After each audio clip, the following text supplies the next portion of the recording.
Hey folks, welcome back to Canada's Boxing Channel. January the 7th, Wednesday, though it'll probably be Thursday by the time this is released. I've got a few things to do immediately after recording this, so I'll probably go out a little bit later on. As promised, this is a dive into the resume of Deontay Wilder. As I mentioned in a previous video, I did a deep dive, if you like, on the resume of Tyson Fury. And then somebody asked me about, hey, what about Anthony Joshua? So I did one on Anthony Joshua, and I figured, kind of for completeness, if you like, that I would talk about Deontay Wilder, since for many years it was Fury, AJ, Wilder, Wilder, Fury, AJ, AJ, Wilder, Fury, whichever way you want to describe it, it's up to you. Those were considered to be the big three of the heavyweight division. Rightly or wrongly, they were considered to be the big three. Deontay Wilder, a long-standing WBC heavyweight champion, was WBC heavyweight champion for much longer than many people would say, looking at him, that he should have been. But the facts are what the facts are, right? Well, anyhow, Deontay Wilder is still sort of active. He is in talks, so the world would have us believe, to fight Alexander Usyk. Usyk's been given permission for a voluntary defense. Mauricio Suleiman, the WBC head, said, Deontay's 8 or 9, why not? In fact, I think he's 13, but let's not get a few numbers between the way of a good story, right? Never let the facts interfere with a good story. Deontay Wilder's 44 wins, 43 by KO.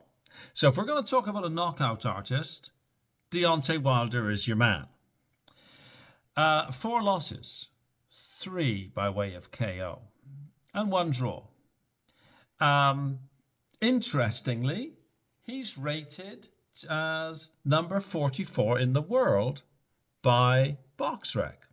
So a lot of 4s here, which, of course, if you happen to be a Cantonese-speaking person, is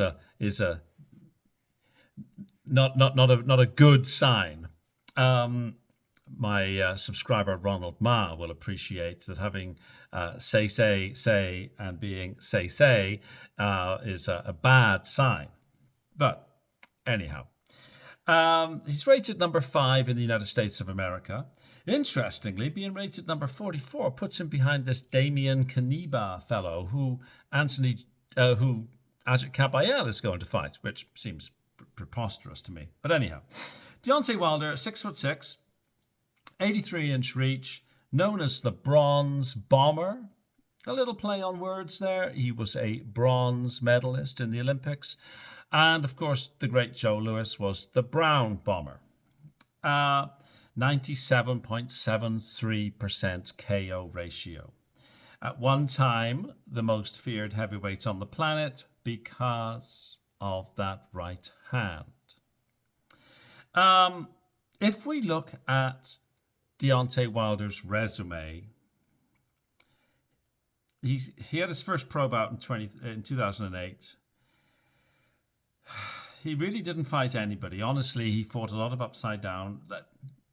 At the beginning, this is understandable. But he continued to fight people with poor records, really into a point in time when he should have been fighting people with better records. He also fought a lot of people with kind of like no records, like 1, 2, and 2, 3, 5, and 0, 1, 1, and 0, 1, 0, and 0. He didn't fight a lot of experienced journeymen at the outset. He fought a lot of people who were kind of like him, rookies. And looking through his record on BoxRec, you've really... his first 27 fights, and I hate to say this because it sounds like I'm being so rude about these people who were clearly every one of them could have given me a pasting of all pastings. They really were nobodies, right? There was no names on his record in the first 27 fights, all of which were knockouts. Like we don't have to go through, they were either retired, TKO, or clear knockouts. But it was, you go through all these, and he picked up various belts, WBC Continental Americas and stuff like that. It wasn't until his 28th fight that he fights a name that is universally well known. And that was big Audley Harrison. Now, it was actually Audley Harrison's last fight. Audley Harrison had been coming off 3 wins. Audley Harrison had a record of 31-6. Audley Harrison, of course, had been the great British star that really kind of wasn't. But still, a very capable and competent fighter. And he was stopped in the first round. So that was the end of Audley Harrison's career. And that occurred in April of 2013. Another couple of fights against nobody special. And then he fights Malik Scott.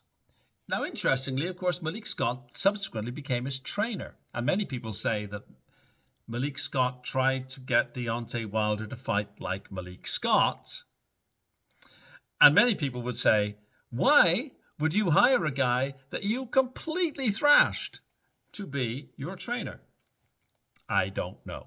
Malik Scott, when Malik Scott fought Deontay Wilder, which was in March of 2014, Malik Scott had a record of like 36-1. So Malik Scott wasn't actually,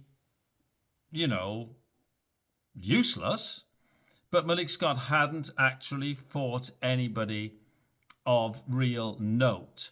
And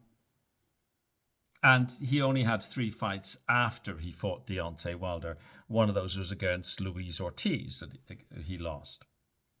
But Malik Scott is a name that you can say, well, yeah, it was a name, right? Like people had heard of Malik Scott. The next fight of note, 2015, was against Bermane Stiverne. And this was for the WBC Heavyweight Championship of the World. MGM Grand, Vegas. Went the distance. Bermane Stiverne is one of the very few people who've gone the distance with Deontay Wilder. 12 rounds. Unanimous decision in favor of Deontay Wilder. So at this point, 2015, Deontay Wilder is now WBC World Heavyweight Title Champion. He's achieved everything. He then defends the title later in the year, 5 months later, against Eric Molina, who was 23-2, coming off 5 wins. Stops him in the 9th round. Couple of further defenses against people who are not particularly well known. And then he fights Chris Arreola, who at that time was 36-4.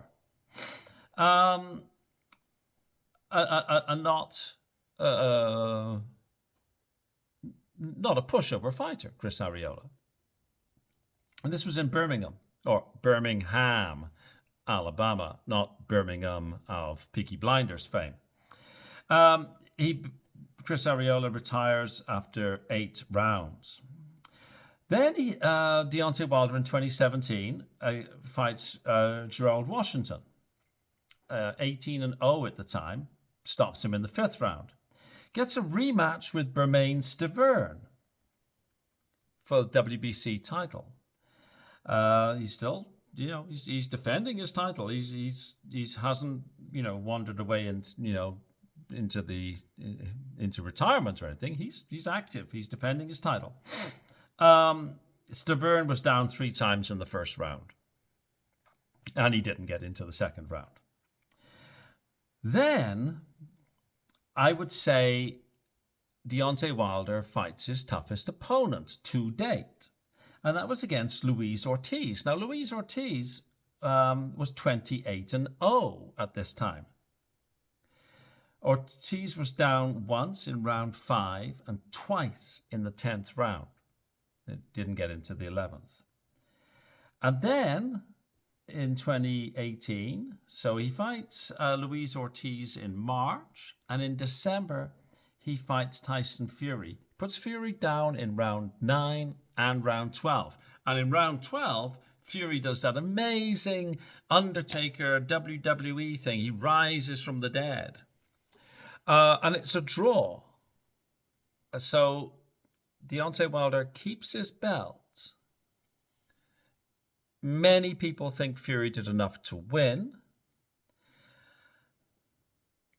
I'm not sure. I don't argue with people about whether Fury won that fight or not. I think Deontay Wilder did enough to win. I don't have an issue with it being a draw. Many people in the UK jump up and down and say Fury won that fight. If that helps you sleep at night, go for it. Then in May of the following year, so May 2019, Deontay Wilder fights the Dominic Breazeale, who was 20-1. So this is not a bad resume. When we say, oh well, Deontay Wilder didn't fight anybody. Well, you're right. The first 27 fights, he didn't really fight anybody.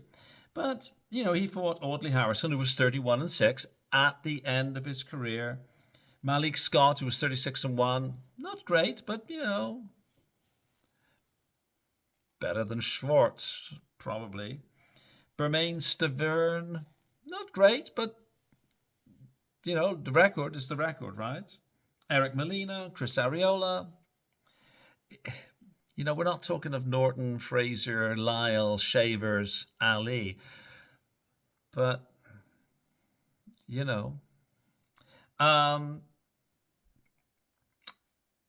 where did I get to? Yes, Dominic Breazeale. First round knockout. Luis Ortiz gets a second bite of the cherry and gets stopped in the 7th round. And then we have the rematch in 2020 with Tyson Fury, which I think might be Tyson Fury's best ever win. Wilder was down in rounds 3 and 5. Fury was deducted a point. Fury's a dirty fighter, actually. I think the ref has described Fury as like the dirtiest fighter he's ever reffed. But anyhow, Tyson Fury stops Deontay Wilder in the 7th round, and it was the right stoppage. So Tyson Fury becomes WBC heavyweight champion of the world, beaten the previously unbeaten Deontay Wilder. I think that was Fury's finest moment. They get a rematch, which of course is the trilogy match. Wilder was down in rounds 3, 10, and 11. Fury was down twice in round 4. Fury proving once again that he has got the most amazing powers of recovery. Whether you like Tyson Fury or whether you don't like Tyson Fury. I don't like Tyson Fury very much, but I absolutely take my hat off to his powers of recovery. He does something that nobody else can do.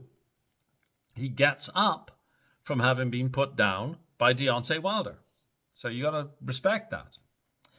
I think that was probably the end of Deontay Wilder.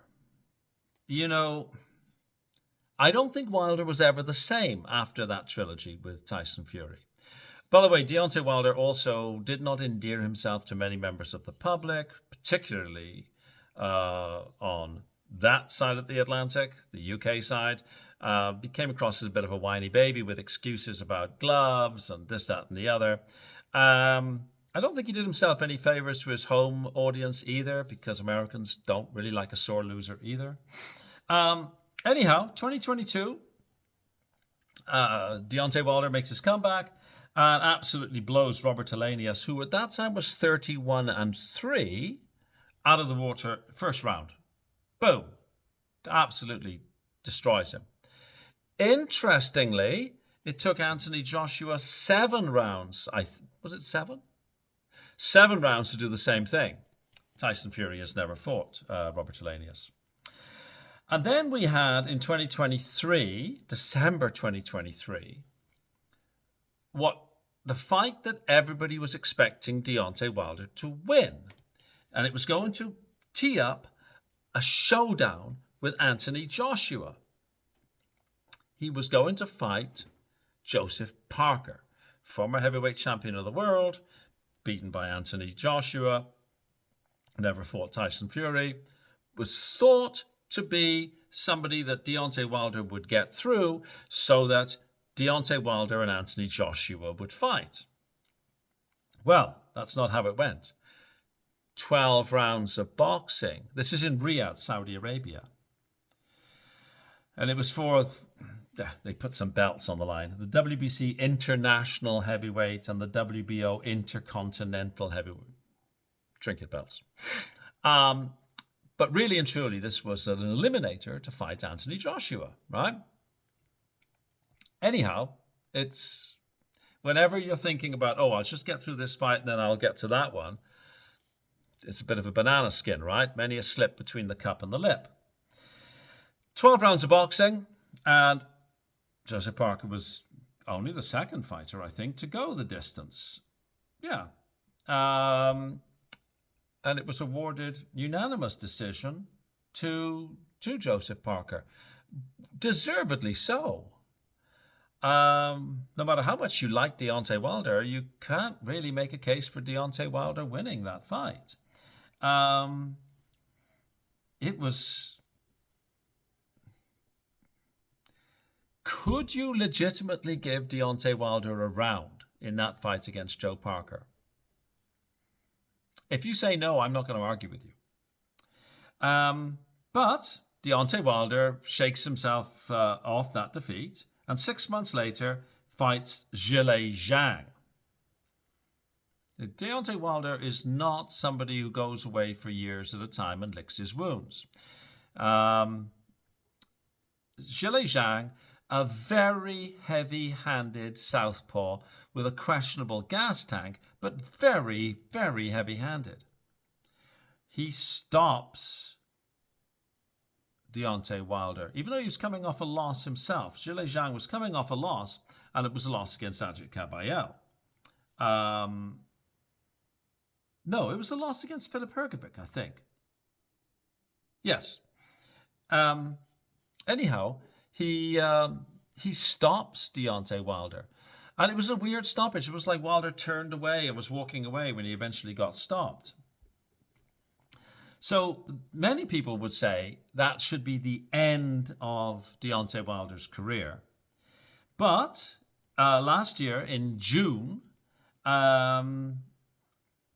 he fights Terrell Herndon, 24-5. The record was better than the fighter. And he stops Herndon in the 7th round. Now, Herndon had been somebody who looked up to him, and I think they may have sparred. And so that's where Deontay is now. He's lost 4 times. Zhilei Zhang in 24, Joseph Parker in 23, twice to Tyson Fury, 21 and 20, and a draw against Tyson Fury in 18. Some people say he lost all 3. I don't care. Mixed bag, I think, is when you look at his resume, the first 27 people were not, you can't really write home about. But he did fight some decent fighters, Stavern, Molina, Areola, Brazil, Luis Ortiz. Could you squeeze Helenius in as a fringe guy? But when he fought people who were of that next level, Fury, Parker, Zhang, then he came unglued. Would he have done better against them prior to fighting Tyson Fury? I tend to think so. I think Tyson Fury took something out of Deontay Wilder that he's not been able to put back in. Now, will the fight against Alexander Usyk take place? I tend to think it will. I'm actually a little bit interested in the fight. And I understand why Usyk wants the fight, because it just ticks a box, right? It's a name. If, and it's a big if, Deontay can land the big right hand, how will Usyk handle it? And if Usyk doesn't handle it and Deontay wins, well, then that kind of changes how we think about some of these other fights, right? It certainly also probably changes how we think about Tyson Fury, because at the moment, Tyson Fury's wins over Deontay Wilder, they're good, but Wilder is sort of being exposed. But if Wilder can come back and beat Usyk, well, then it's not just his reputation that's enhanced. Arguably, it enhances the reputation of Tyson Fury. There's a couple of names missing on here. It would have been great to see Andy Ruiz's name on here. It would have been great to see a Joe Joyce on here. It would have been great to see a Filip Hrgovic on here. And, of course, Anthony Joshua. I really feel when looking at these big three that we as fans have kind of missed out. We got no Fury Joshua. We got no Wilder Joshua. Joshua fought most of the big names of his time period. You know, the Pulev, Povetkin. He fought Dillian White, Charles Martin, Stavern. Fury didn't really fight anybody. I'm sorry, but it is what it is. Go and look at the names yourself, right? Wilder, he only fought people really after he was already sort of past his best. And he didn't fight enough quality people early on for us to really know what he was all about. But when he did fight people, he was knocking them out. Boom, boom, boom. But I just feel we missed something here. You know, we needed to see, at least we needed to see Fury fight a couple more top 10s. Deontay Wilder should have fought a couple more top 10s. And you could make a case that AJ could have fought a couple more top 10s as well. And then we could have had three really good resumes, as opposed to resumes, each of which could be picked apart a little bit. I would say that AJ has the best resume. And then of Fury and Wilder, I would say that Wilder has the second best resume and that Fury has the least impressive resume, even though Fury has achieved more by beating Deontay Wilder. It is what it is. And your mileage will vary depending upon what you think about each of these individual fighters. But our opinions are just that. The names on the record are the names on the record, right? You can all look it up. Anyways, thanks for watching. And it's been an interesting little exercise to cover the resumes of the big three. And we will see what happens, because the stories are not yet finished. Fury is coming back. If Fury beats Wardley, maybe beats Kabayel, or beats Hrgovic, or somebody like that, wow, that's a different complexion. If Wilder beats Usyk, very different story. And if AJ is not done due to this tragedy that he was involved in only a few weeks ago, and AJ was to beat Fury, for example, and then maybe even beat somebody else in the top 10, it would change the complexion as well. So the stories are not finished, but I do believe we're into the last chapter of each of these fellows. Thanks for watching. If you like, please hit that thumbs up thing, share, subscribe. Let me know your comments in the comments section, and see you on the next video. Wherever you are in the world, have a fabulous day. Thank you.